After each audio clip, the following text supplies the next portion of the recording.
नाफ बहने के हवाले से कि देयर इज़ अ कनेक्शन जो कि पैदाइश से पहले बच्चे की नाफ के साथ होता है, बच्चे की आंत के साथ,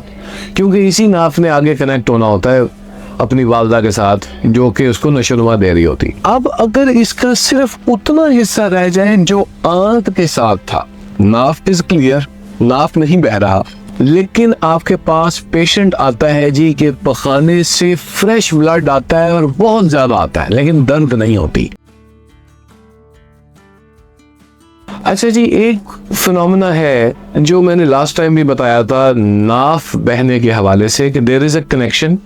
जो कि पैदाइश से पहले बच्चे की नाफ के साथ होता है, बच्चे की आंत के साथ, क्योंकि इसी नाफ ने आगे कनेक्ट होना होता है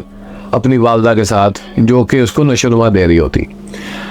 अब अगर तो ये पूरा का पूरा कनेक्शन रह जाए तो this is called PVID, patent vitello intestinal duct. अब अगर इसका सिर्फ उतना हिस्सा रह जाए जो आंत के साथ था, नाफ इज क्लियर, नाफ नहीं बह रहा, लेकिन आपके पास पेशेंट आता है जी के पखाने से फ्रेश ब्लड आता है और बहुत ज्यादा आता है, लेकिन दर्द नहीं होती, तो या तो ये पॉलिप होगा, रेक्टल पॉलिप जो दूध बन जाते हैं, ठीक है, और दूसरी ऑप्शन है मैकल्स डाइवर्टिकुलम की। अब वो क्या है? It is actually a remnant of वो जो ट्रैक हमने पढ़ा कि नाफ का आंतों के साथ।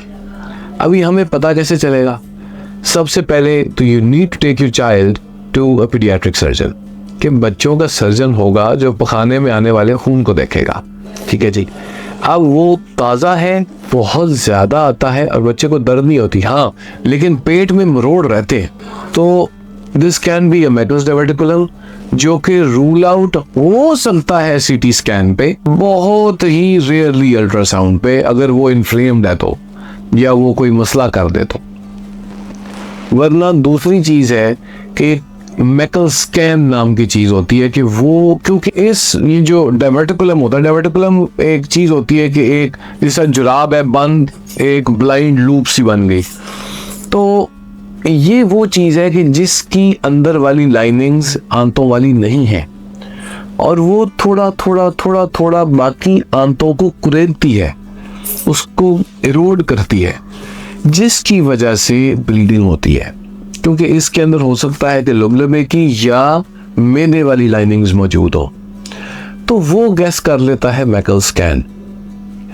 अब अगर तो ये पड़ा हुआ है और ये चौड़ी बेस में है, हमें ये कुछ नहीं कहता, इंसिडेंटल फाइंडिंग हो सकती है दौरान ऑपरेशन के, हमने किसी और काम के लिए ऑपरेट करना था लेकिन हमने ये भी चेक किया,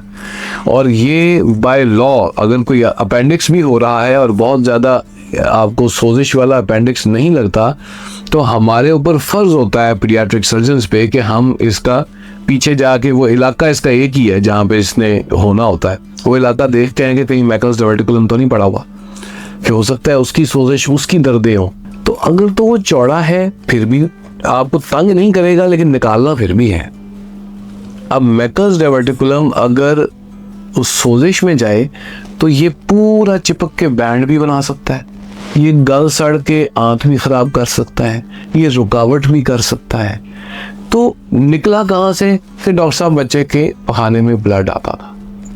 तो छोटी सी चीज़ टाइम पे पकड़ी जाए तो there is a very easy solution to it, हम उसको निकाल देते हैं, स्टिच कर देते हैं और 3-4 दिन बाद यू आर फ्री फ्रॉम मैकल्स। तो ये इतनी बड़ी बीमारी नहीं साबित हो सकती अगर टाइम पे पकड़ी जाए, वरना मैंने आपको बताया कि it can cause havoc. Timely diagnosis means timely treatment and no complications. अल्लाह ताला आपको, आपके बच्चों को, आपके अहले खाना को अपने हिफ्ज़-ओ-अमान में रखे।